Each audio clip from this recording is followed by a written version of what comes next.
उज्जैन के ज्योतिर्लिंग को महाकाल ही क्यों कहा जाता है? वो स्वयंभू शिवलिंग है और कर्क रेखा पर स्थापित है। पूरी पृथ्वी का ब्रह्मांड का जो नाभि केंद्र है वो महाकाल है। महाकालेश्वर जो है 12 ज्योतिर्लिंगों में सबसे विशिष्ट माना जाता है क्योंकि यहाँ पे भस्मारती होती है। इसका क्या महत्व है? बचपन से लेकर वृद्धावस्था तक का दृश्य महाकाल के उस स्वरूप में भस्म आरती में हमें देखने को मिलता है। महाकाल की शाही सवारी की शुरुआत कब से और कैसे हुई? 2600 वर्ष से लेकर आज तक राजाओं का इतिहास हमारे पास लिपिबद्ध है। चंड प्रद्योत स्वयं यहाँ पर महाराज कभी नहीं कहलाया, वो एक राजा था। राजा कोई भी हो पर महाराजा हमेशा इस नगरी में महाकाल ही रहे हैं। महाकाल की शाही सवारी केवल उज्जैन में ही क्यों निकलती है? भोले भाव के भूखे, हम एक तरफ बात कर रहे हैं हम नशा मुक्त होंगे, परंतु हमें इसके अंदर कई इस तरह के नशे देखने को मिलते हैं। ये क्या चिंतन का विषय? आपकी बात मुझे समझ में आ रही है। कोई भी राजा या प्रदेश का प्रमुख या देश का प्रमुख यहाँ पर विश्राम रात्रि में नहीं कर सकते क्योंकि यहाँ पे एक महाराजा ही है, कोई राजा यहाँ पे विश्राम नहीं कर सकते। ये सच्चाई है या मिथ है?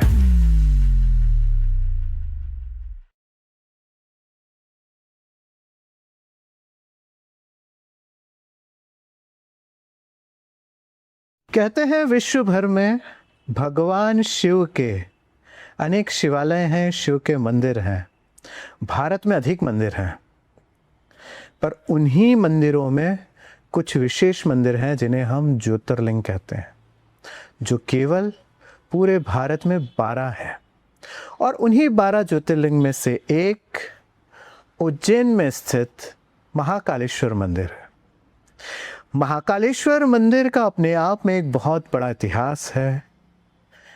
यहाँ की जनता जो है, यहाँ के जो श्रद्धालु है या यहाँ के जो रहने वाले हैं, महाकाल को भगवान स्वरूप ना कहते हुए महाराज भी कहते हैं। महाकाल महाराज या सरकार या अन्य उपमा के साथ उन्होंने महाकालेश्वर को उपादित किया है। आज हम इसी विषय पे चर्चा करने वाले हैं कि सावन आते ही कैसे उज्जैन की गलियां विशेष रूप से सजने लगती है और 12 ज्योतिर्लिंग में महाकाल की ही क्यों सवारी निकलती है। क्या है महाकाल और महाकाल के भक्तों के बीच का संबंध? क्यों महाकाल साल में एक बार अपना स्थान छोड़कर नगर भ्रमण के लिए निकलते हैं? किस तरह वो अपनी प्रजा, अपनी जनता का हालचाल पूछते हैं? क्या है इसका रहस्य, क्या है इसका आध्यात्म और क्या है इसका चिंतन? आज इन्हीं बातों को हम बड़ी गहनता और गंभीरता से उजागर करने वाले। नमस्कार दोस्तों, मैं हूं डॉक्टर मधुर टेमले और एक बार पुनः स्वागत है आपका अपने podcast odd one out talk में। इसी तरह की पॉडकास्ट, इसी तरह की जानकारी देखने के लिए अगर आपने हमारा चैनल अभी तक सब्सक्राइब नहीं किया है तो इसे ज़रूर सब्सक्राइब करें। कमेंट में हमें ये बताएं कि किस तरह का और कंटेंट आपको चाहिए, किस तरह की और ऑड वन पर्सनालिटीज़ आपको चाहिए। हम प्रयास करेंगे उस कंटेंट को आपके समक्ष लाने का प्रयास करेंगे। हम बात कर रहे हैं महाकाल की शाही सवारी की, महाकाल का जो रहस्य है उसके बारे में। और इस बात को बड़ी गहनता और गंभीरता से बताने के लिए हमारे साथ हमारे आज के ऑड वन गेस्ट है डॉक्टर रमन सोलंकी जी। डॉक्टर रमन सर, आपका बहुत स्वागत है। मैं एक छोटा सा परिचय डॉक्टर रमन सर का आप सभी के समक्ष देना चाहता हूँ। डॉक्टर रमन सोलंकी जी उज्जैन में स्थित जो सम्राट विक्रमादित्य विश्वविद्यालय है उसके आप पुरातत्व विभाग में शिक्षाविद हैं। आपको हम पुराविद के नाम से जानते हैं। आप वर्ष 1990 से पुरातत्व के क्षेत्र में गहन कार्य कर रहे हैं और इस पर अनेक शोध करते आ रहे हैं। आप अंतर्राष्ट्रीय काल गणना केंद्र के सचिव के पद पर भी पदस्थ हैं। तो आप ही से आज हम जानेंगे महाकाल की शाही सवारी का इतिहास, रहस्य और अध्यात्म को। तो सर, सबसे पहला सवाल यही है, सामान्य भाषा में महाकाल राजा हैं, महाकाल भगवान हैं, महाकाल सरकार है, महाकाल कौन है?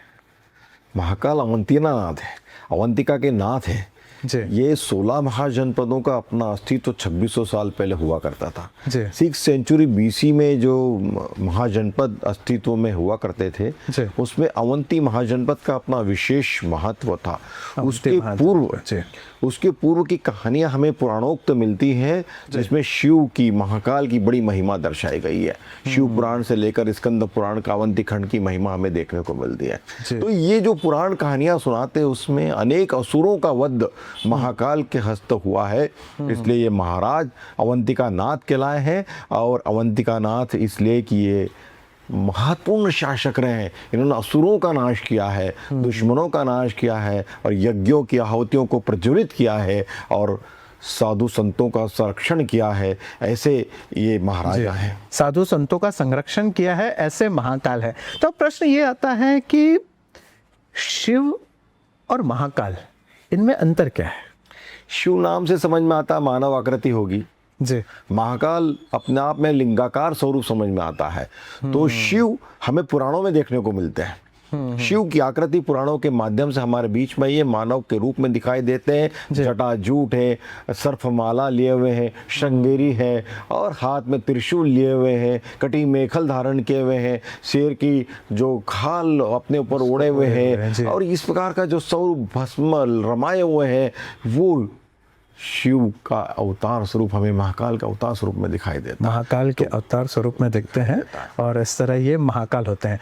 अब हम ये बात करते हैं कि उज्जैन के ज्योतिर्लिंग को महाकाल ही क्यों कहा जाता है? ये कालों के काल महाकाल है। ये उस भूमि पर स्थापित है जहाँ पर शिप्रा बह रही है, और शिप्रा को जो है मोक्षदायिनी कहा गया है। मोक्षदायिनी नदी शिप्रा जी। उसके तट पर जो स्थापित शिवलिंग है, स्थापित नहीं, वो स्वयंभू शिवलिंग है, और कर्क रेखा पर स्थापित है, कर्क रेखा पर विराजे हैं। तो इसलिए पूरी पृथ्वी का, ब्रह्मांड का जो नाभिक केंद्र है, वो महाकाल है। बहुत बड़ी बात है। पूरी धरती का जो नाभिक केंद्र है वो महाकाल है, क्योंकि महाकाल जिस जगह विराजमान है वो कर्क रेखा पर विराजमान है। बहुत सुंदर। और इसलिए वो काल, यानी जो समय के जो आगे होते हैं वो होते हैं। महाकालेश्वर जो है 12 ज्योतिर्लिंगों में सबसे विशिष्ट माना जाता है, क्योंकि यहाँ पे भस्मारती होती है।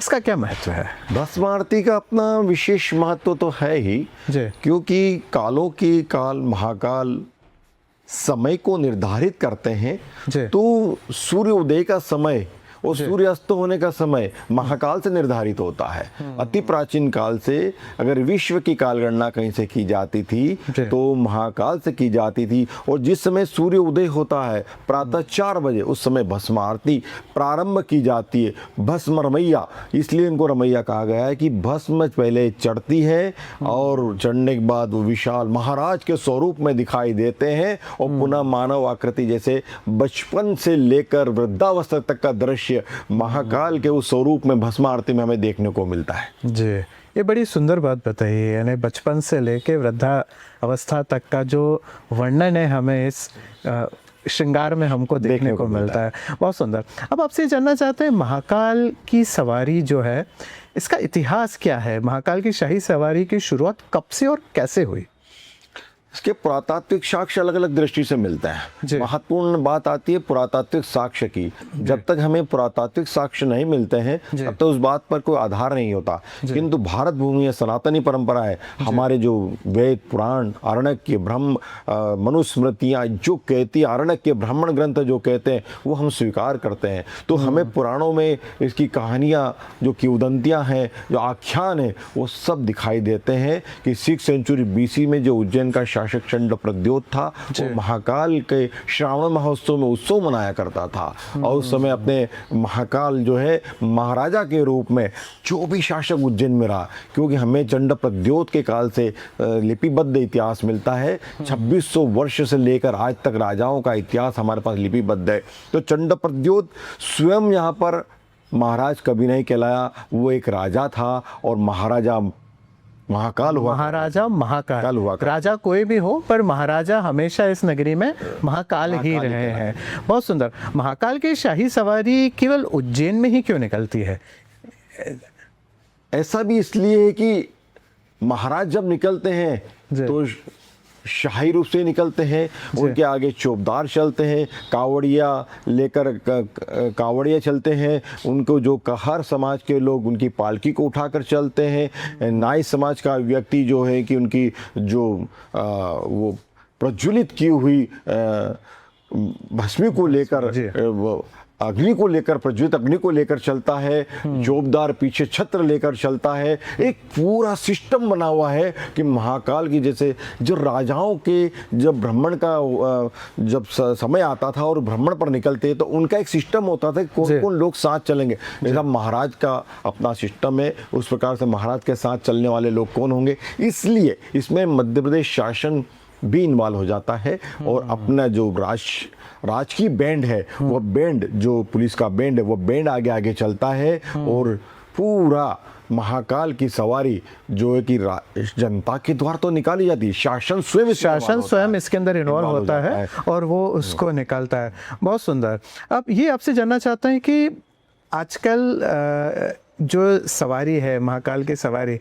अन्य शहरों में भी निकलने लगी है, क्या उसका कोई यानी अर्थ निकलता है या केवल एक भक्ति भाव का एक मार्ग हो सकता है? वह अब क्या है, देश सनातनी परंपरा की ओर भाग रहा है जी, और बहुत अच्छी बात है कि वो अपना आराध्य की सवारी श्रावण महोत्सव में निकाले, श्रावण के महीने में निकाले, तो इससे एक आध्यात्मिक चेतना जागृत होती है। आदमी का विवेक धर्म की ओर, आस्था की ओर, भक्ति की ओर बढ़ता है। इसलिए इस प्रकार से जो यात्राएं निकल रही हैं और वो अभिभूत हो जाता है और चेतना की ओर, जो ब्रह्मांड की चेतना है, और ब्रह्मांड की ओर सीधा कनेक्शन करने लगता है कि मैं उस महाकाल के स्वरूप में देख रहा हूँ महाराज मेरे बीच बैठे हुए हैं। किसी कारणवश अगर वो यहाँ नहीं आ पाता है तो कहीं ना कहीं वो जिस स्थान पे वहीं पर उसका आनंद ले सकता है, आनंद लेता। आजकल क्या है कि इलेक्ट्रॉनिक मीडिया ने इतना कर दिया है कि वो लिंक भेज दी जाती है, उस लिंक से बिल्कुल लाइव दर्शन करता रहता है वो। बिल्कुल बिल्कुल। बहुत तो अगर विदेश में बैठा व्यक्ति चाइना में या अमेरिका में, जापान में, रशिया, कंबोडिया में, तो महाकाल की सवारी, जो महाराज की सवारी निकल रही है, उसका दर्शन करता है। बहुत सुंदर। यानी कहीं पर भी बैठा इंसान इस तरह के दर्शन कर सकता है और अब इस तरह की सुविधा है और उस सुविधा का सब लोग लाभ उठाते हैं। सोशल मीडिया उसका सशक्त माध्यम बना है। अब आपसे जानना चाहते हैं कि कहते हैं बाबा महाकाल, महाराज महाकाल, महाराजा सरकार, ये निकलते नगर भ्रमण के लिए, इसका कोई एक आध्यात्मिक या कोई शास्त्रीय अर्थ है?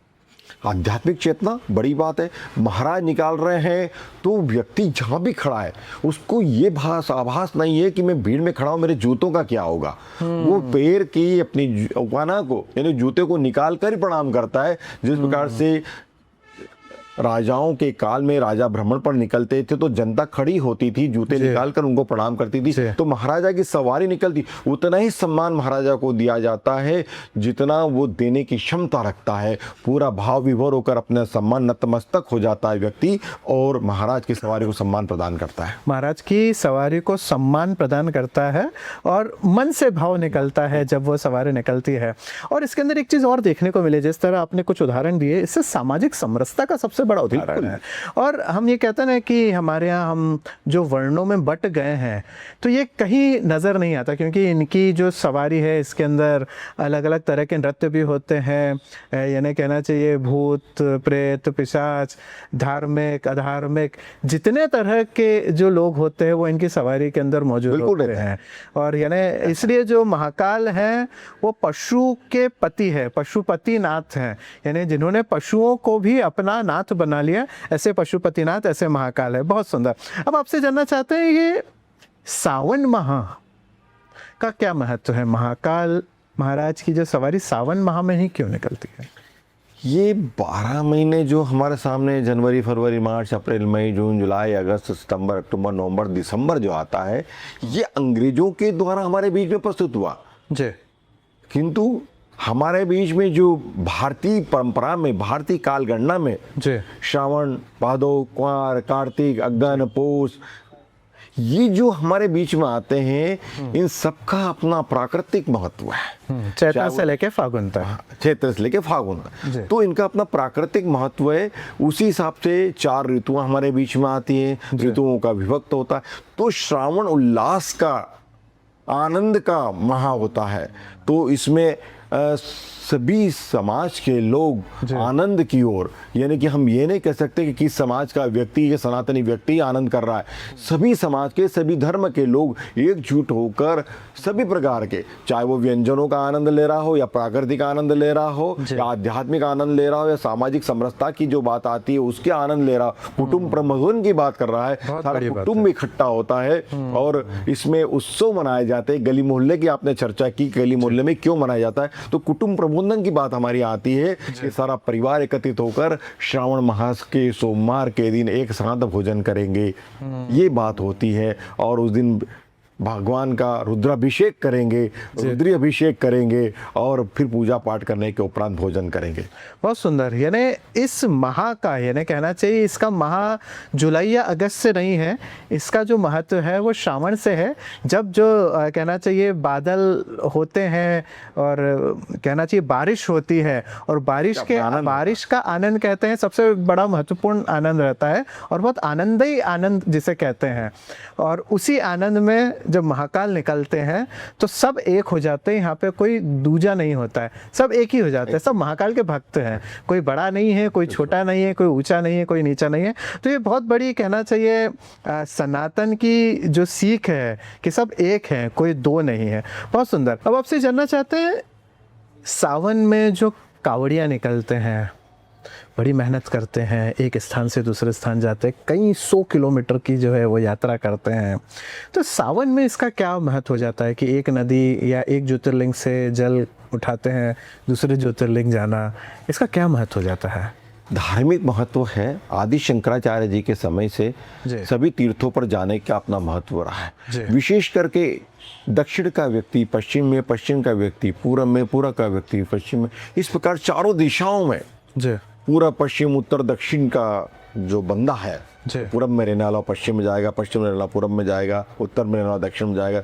तो ये अब इतनी दूर जाने की अब कंडीशन में नहीं है व्यक्ति, क्योंकि जिस प्रकार से खान पान उनका जो रहा है, पहले तो हजारों किलोमीटर व्यक्ति जाकर आ जाया करता था। हमारे जो तीर्थाटन करने वाले व्यक्ति सेवानिवृत्ति के बाद अपने बच्चों की शादी ब्याह करने के बाद तीर्थ पर जाया करते थे, आज जो धार्मिक पर्यटन की तरह चले जाया करते हैं। तो अब हवाई सेवाएं हो गई हैं, रेल सेवाएं हो गई हैं, बस सेवाएं हो गई हैं, स्वयं के वाहन हो गए हैं, तो अब दूरियां कम हो गई हैं, तो फिर भी वो पैर चलने की स्थिति में नहीं रहता है। तो अपनी नदी से दूसरी नदी का जल लेकर फिर वो महाकाल के या विष्णुलिंग को ये बहुत जल चढ़ाने के लिए बड़ा एक संदेशा है कि आज की स्थिति में जब व्यक्ति को किसी भी कार्य करने का समय नहीं हो और ऐसे समय में वो अपना समय निकालता है और सब वाहनों को नदारते हुए वो पैदल यात्रा करना आनंद लेता है। अच्छा, मैं आपसे ये जानना चाहता हूँ कि इसका कोई नियम है जिसे हर व्यक्ति को मानना चाहिए, यानी जो कावड़िया है उनको विशेष रूप से मानना चाहिए?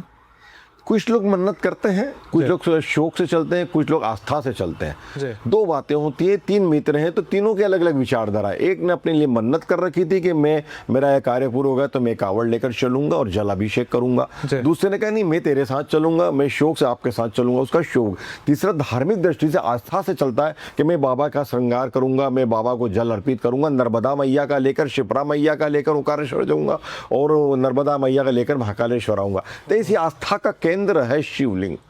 ये बड़े, ये पूरे ब्रह्मांड में जहाँ जहाँ शिवलिंग स्थापित हो आस्था के केंद्र है, भक्ति के केंद्र है, ऊर्जा उत्पन्न होती है। वहाँ जब गर्भगृह में व्यक्ति बैठता है ऊर्जा से सरोवार हो जाता है, तो वो कावड़ लेके जब जाता है तो पूर्ण वो आनंद का विभोर महसूस करता है। बोल बम बोलता हुआ कब वो स्थान पर पहुंच जाता है जो निर्दिष्ट उसका स्थान है, वहाँ पहुंच जाता है बोल बम करता हुआ। वैसे आप एक दूसरे विषय पे मैं चर्चा करना चाह रहा हूँ, भोले भाव के भूखे। हम ये देख रहे हैं छोटे छोटे बच्चे हैं, निश्चित रूप से उनमें भक्ति है, पर क्या कहीं ना कहीं एक दिशा भ्रमित तो नहीं हो रहा है? क्योंकि मेरा प्रश्न ये है कि छोटे बच्चों को देखते हैं, मैंने अभी एक बच्चे से पूछा कि बेटा कौन सी क्लास में हो, बड़ा स्मार्ट दिख रहा था, 12-13 वर्ष का होगा। जैसे उसने बोलना चालू किया, ऐसा लग रहा था कि उसने कुछ मादक पदार्थ का सेवन किया हो। तो इस तरह की, जैसे कहीं हम ये देखते हैं कुछ, क्योंकि ये तो भाव का केंद्र है और भाव को दिखावे की कोई आवश्यकता नहीं होती है। आप 1 लेके चले या 50 किलो लेके चले, ये तो केवल एक भाव की चीज़ है। तो क्या इस तरह की जो अभी परिस्थिति बन रही है, इसके अंदर कहीं हम देखते हैं इसका भाव तो शुद्ध है, पर कई असामाजिक तत्व भी इसके अंदर प्रवेश कर जाते हैं और फिर अनेक तरह के नशे इसके अंदर हमने को देखने को मिले हैं। ये बड़ा चिंतन का विषय है। हम एक तरफ बात करें हम नशा मुक्त होंगे, परंतु हमें इसके अंदर कई इस तरह के नशे देखने को मिलते हैं। ये क्या चिंतन का विषय नहीं? आपकी बात मुझे समझ में आ रही है। महाकाल को लेकर नशा की बात करते हैं तो महाकाल तो संहार किया है नाशों का और प्रकृति का संरक्षण किया है, मानव का संरक्षण किया है।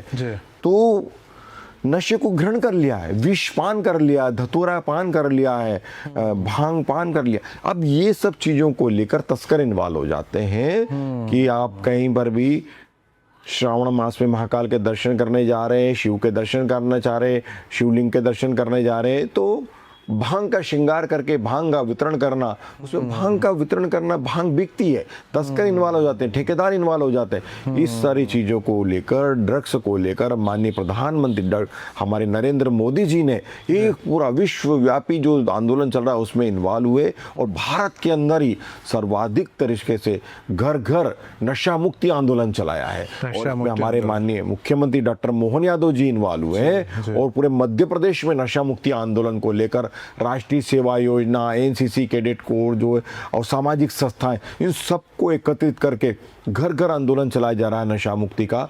तो महाकाल से इसका कोई लेना देना नहीं है। बिल्कुल, किंतु मैं ये बात स्पष्ट करता हूँ, पुनः जो मेरा प्रश्न था उस बात को स्पष्ट करता हूँ। और सर ने बहुत अच्छे से बताया कि अगर हम महाकाल के नाम पे या किसी शिव जी के नाम पे अगर हम किसी भी तरह का मादक पदार्थ अगर ग्रहण करते हैं तो ये कहीं ना कहीं हम उनकी आस्था के साथ खुद खिलवाड़ कर रहे हैं, क्योंकि शिव ने तो विष भी पिया था। क्या आपके सामने अगर विष आ जाए तो आप उसको ग्रहण कर सकते हैं? नहीं कर पाएंगे। तो सिर्फ भांग ही क्यों या इस तरह के मादक पदार्थ आप क्यों ग्रहण करते हैं? शिव कभी नहीं चाहेंगे कि इस तरह की कोई भी चीज आप ग्रहण करें। मेरा अगला प्रश्न है, भस्म आरती पूरे विश्व भर में प्रसिद्ध है, इसका वास्तविक आध्यात्मिक संदेश क्या है?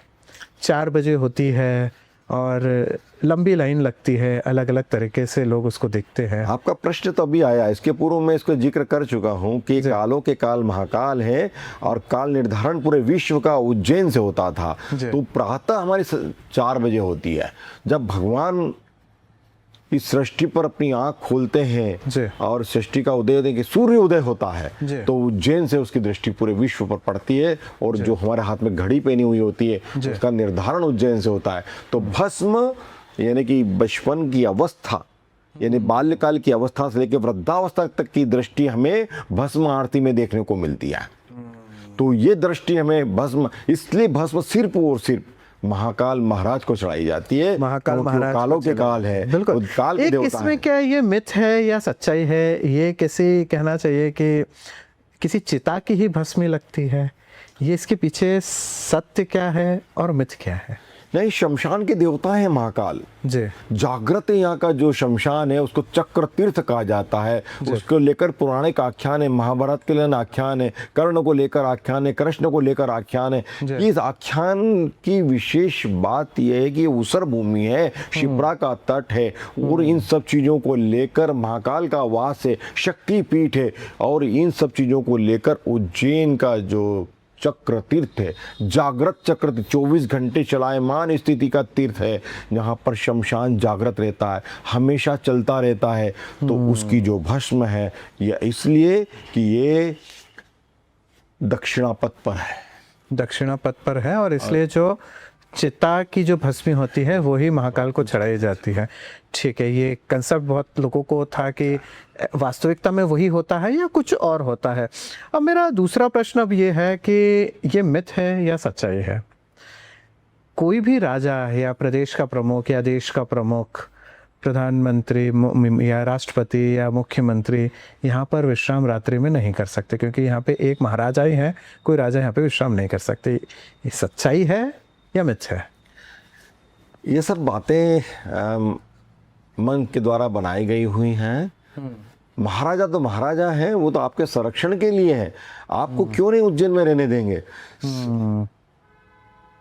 राजा के रूप में भी रहो, प्रजा के रूप में भी रहो, महाकाल तो संरक्षण प्रदान करते, वो तो महाराजा हैं, राजाओं के राजा हैं। मेरा आपको पता है अवंतिका नाथ है, वो अवंतिका के वो महाराजा हैं जो 16 महाजनपद पर शासन कर रहे हैं। उनकी निगाह 16 महाजनपद पर, जो अखंड भारत है।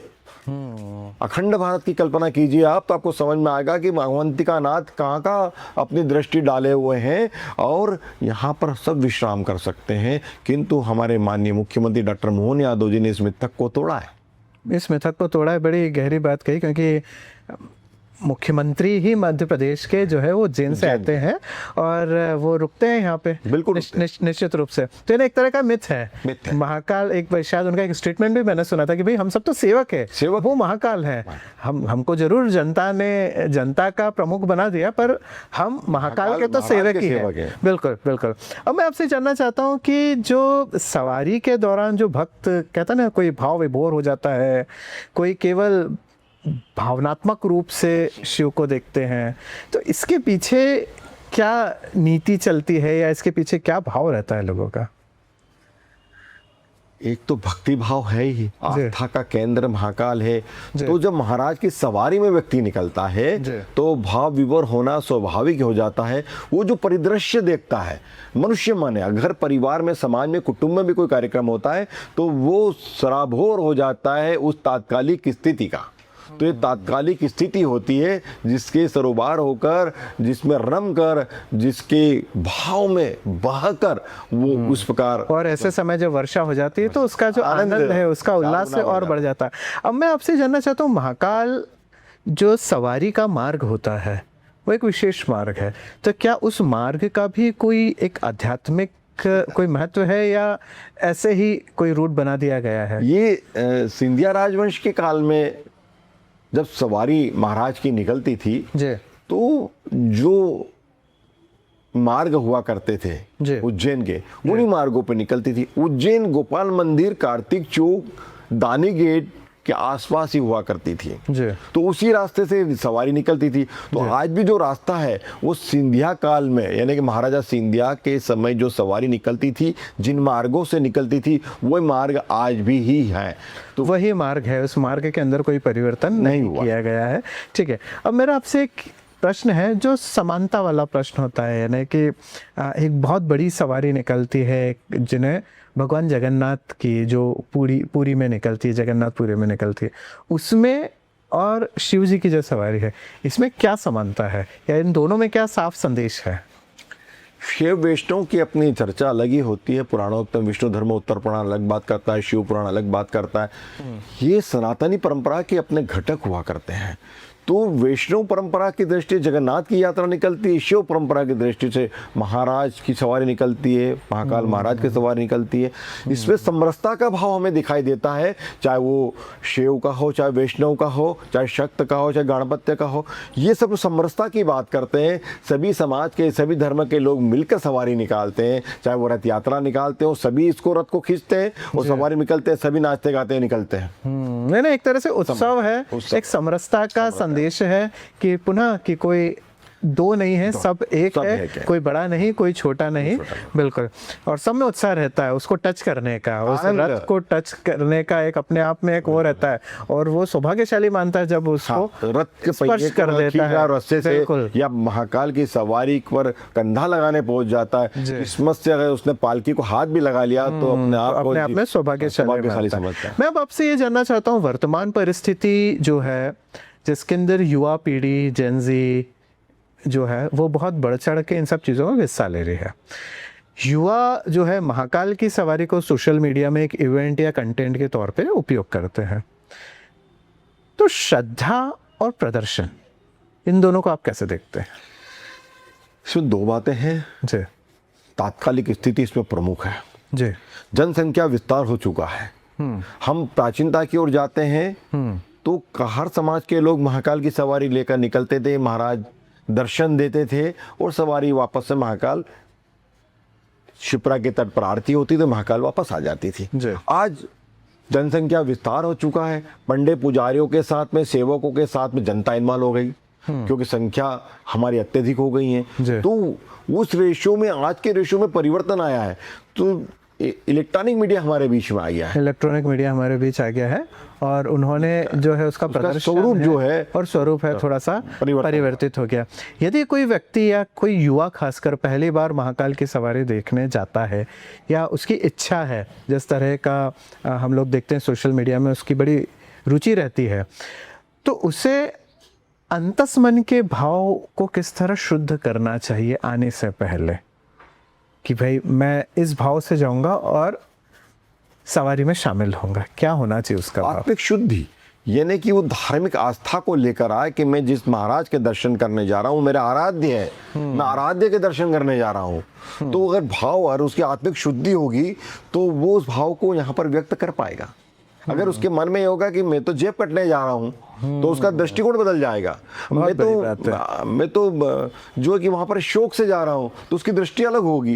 बहुत सुंदर, यानी बड़ी सुंदर बात है कि जैसी दृष्टि वैसी सृष्टि, बस ये इतनी सी बात है। जिस दृष्टि से आप जाएंगे उस दृष्टि से आपको परमात्मा वहाँ पे नजर आएंगे। और कहते हैं ना कि शिव ही है एक ऐसे जो जहाँ जाते हैं वो वैसे हो जाते हैं। हम सामान्य रूप से देखें कि एक पान की दुकान के नीचे शिव है तो पानेश्वर शिवलिंग हो जाता है, नर्मदा किनारे हैं तो नर्मदेश्वर हो जाता है, यमुना किनारे तो यमुनेश्वर है, यहाँ तक कि जेल के अंदर शिवलिंग है तो जेलेश्वर है। अरे ऐसा नहीं, कंकर में शंकर है निश्चित रूप से।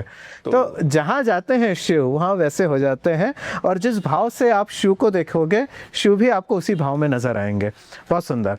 अब हम आपसे जानना चाहते हैं, एक थोड़ा सा दार्शनिक प्रश्न है कि सवारी में हमें जो शाही सवारी निकलती है इसमें हमें जीवन, समय, मृत्यु और अहंकार के बारे में क्या सीख मिलती है? वही दृष्टि आपको देखने को मिलेगी। जिस प्रकार सवारी के पार्ट निकलते हैं, अलग अलग पार्ट, यानी कि कोई अखाड़ा निकल रहा है तो कोई झांकी निकाल रहा है, कोई अपना स्वांग रच कर आ रहा है, तो जो स्वांग रचने वाले भी उस दृष्टि को दिखाते हैं कि आप उस स्वरूप को देखिए कि महाकाल की सवारी में जिस प्रकार पहले चर्चा आई थी कि हमें यहाँ पे भूत प्रेत सभी प्रकार के स्वांग रच कर चलने वाले हैं। तो आप आपकी दृष्टि देख लीजिए, तो कुछ अहंकारी लोग दिखाई देंगे, कुछ प्रसाद वितरण करते दिखाई देंगे, सवारी में चलते हुए वो प्रसाद बांट रहे हैं, और कुछ लोग जो है कि वो अपना मुंह फुलाए चल रहे हैं। तो आपको सब दृष्टि दिखाई दे, पर आपकी दृष्टि को चेंज करने की आवश्यकता है। और वहां पर अगर आपने अपनी दृष्टि को बदल लिया तो आपको सब भक्ति भाव में दिखाई देंगे। किसी भी प्रकार का वहां पर कोई अहंकारी व्यक्ति नहीं दिखाई देगा, किसी भी प्रकार का कोई व्यक्ति ये घमंडी नहीं दिखाई देगा, कि एक लालची प्रवृत्ति आपको वहां दिखाई नहीं देगी। आपको सब शिव महाकाल में सरोवर व्यक्ति दिखाई देगा। बहुत सुंदर बात है। शिव में लीन व्यक्ति आपको वहां दिखाई देगा और वहां पे कोई व्यक्ति अलग नहीं है, सब एक है। अगर आखिरी मेरा प्रश्न है मेरा, उसके बाद मैं आपसे रैपिड फायर करूंगा। अगर कोई व्यक्ति महाकाल का या शिव का भक्त बनना चाहता है तो उसे जीवन में किन चीजों का ध्यान रखना चाहिए? उसको सनातनी होना पड़ेगा। अगर वो सनातनी बन गया तो सनातनी संस्कार जो है वो शिव की ओर ले जाते हैं। अब वो शिव की ओर ले जाकर वो जिस प्रकार से हमारे 4 आश्रम है उन आश्रम की ओर ले जाते हैं। शिव की परंपरा आश्रमों की ओर ले जाती है। हमारे 4 आश्रम बताए गए हैं, तो उन आश्रमों में और उनकी उम्र बताई गई है, 20 साल, फिर 30 साल, फिर 40 साल और फिर 60 साल। जब हम वैराग्य की ओर जाते हैं तो 60 साल में जाते हैं। तो ये चारों, चाहे हमारा बाल्यावस्था हो, चाहे गृहस्थावस्था हो, चाहे हम लोग आश्रम में गृहस्थ आश्रम से बाहर होकर वैराग्य की ओर जाते हैं, तो इन 4 आश्रमों को पार कर कर हम जो दृष्टि डालते हैं तो वह शिव की परंपरा में आती है। बहुत सुंदर। इन दृष्टि को जब हम डालते हैं तो ये शिव की परंपरा में आती हैं, और यही शिव हमें फिर शून्य की ओर लेके जाते हैं। सोलंकी जी, आपसे बहुत अच्छी चर्चा की। अब मैं आपसे कुछ 5 सवाल ऐसे हैं जो रैपिड फायर है, जिसमें आपको केवल एक शब्द में इसका प्रत्युत्तर देना है। महाकाल एक शब्द में। काल के देवता है, कालों के देवता। उज्जैन की सबसे बड़ी आध्यात्मिक शक्ति। महाकाल। महाकाल। सावन का सबसे बड़ा संदेश। प्रकृति का चित्रण, प्रकृति का चिंतन। भस्म आरती का सार। काल का निर्धारण, काल का निर्धारण। महाकाल की सवारी का सबसे भावुक क्षण, नदी की आरती। नदी की आरती। महाकाल की नगरी की एक ऐसी विशेषता जो पूरी दुनिया में कहीं नहीं है, भस्म आरती। भस्म आरती। हर शिव भक्त के जीवन में, हर शिव भक्त को क्या इस स्थान पर महाकाल की जो सवारी निकलती है उसमें आना चाहिए? आना चाहिए, आना चाहिए। तो बहुत अच्छे से और बेबाकी से डॉक्टर सोलंकी जी ने हमें ये बातें बताई कि किस तरह आध्यात्मिक चिंतन, वैज्ञानिक चित्रण महाकाल की सवारी का है और किस तरह व्यक्ति आनंदित होता है, और जब वो आनंद की परम अवस्था में जाता है तो तब वहाँ कोई ना नशा होता है, केवल वैराग्य होता है, और उसी वैराग्य से शिव भक्त शून्य की ओर जाता है। यही इस पॉडकास्ट का जो कहना चाहिए सार है। तो बहुत धन्यवाद सर। हम आशा करते हैं आप जिस कार्य में लगे हैं उस कार्य में आपको सफलता मिले। इन्हीं भाव के साथ आपको बहुत बहुत धन्यवाद। तो इसी तरह आप भी देखते रहिए आपका अपना पॉडकास्ट। अपना बहुत ध्यान रखिए, खुश रहिए, खुश रखिए। धन्यवाद।